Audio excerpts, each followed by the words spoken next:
কাজে এটা পরিষ্কার করতেই হবে, এটার কোনো বিকল্প নেই। আপনি যতভাবেই বলেন প্রত্যেকটা জিনিস, এটা এই না যে এই জিনিস নষ্ট হয়ে গেছে, ওরকম না, পুরো জিনিসটাই পচে গেছে।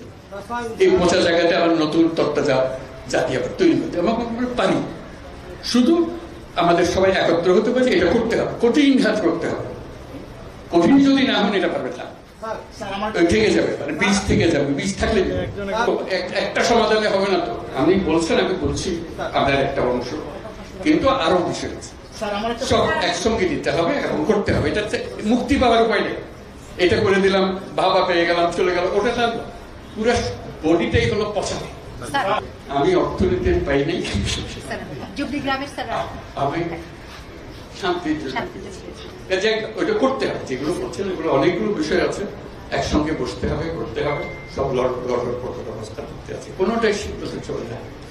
কাজে এটাকে ঠিক করা এবং সবাইকে সমর্থন দিতে হবে।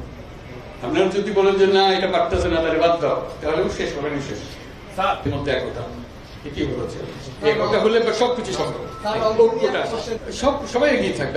আমি কর্মসংস্থান সরকার করে দেবো এটার কথা বলতেছি না। আমার কথাটা হলো আমরা চাকরি চাই না, আমরা চাকরির প্রার্থী নই, আমরা চাকরির দাতা। সেই জিনিস এই আয়োজন, এটা আয়োজনের বিষয়। প্রত্যেকের মধ্যে শক্তি আছে, একজন পারে। এটা পৃথক ভাবে এখন আমি তো ডিটেলস জানি না। রংপুরে যখন আসতাম তখন অনেক কথা জানতাম, বহুবার এসছি, বহুবার গেছি। কাজে এখন আবার নতুন ভাবে দেখতে হবে কোনটা কি অবস্থা। সবকিছু সম্ভব।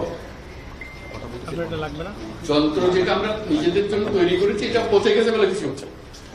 যন্ত্র যদি ঠিক মতো সব কিছু সমাধান আছে, যাতে এখন আমরা যন্ত্রটা ঠিক করি, হলে কাজ করতে থাকবে। ঘড়ি ঘন্টা বাঁচবে যখন ঘড়ি চলে না, অচল ঘড়ি নিয়ে আপনি কি করবেন? এটা নিয়ে যত কান্নাকাটি করে ঠিক করতে পারবেন না।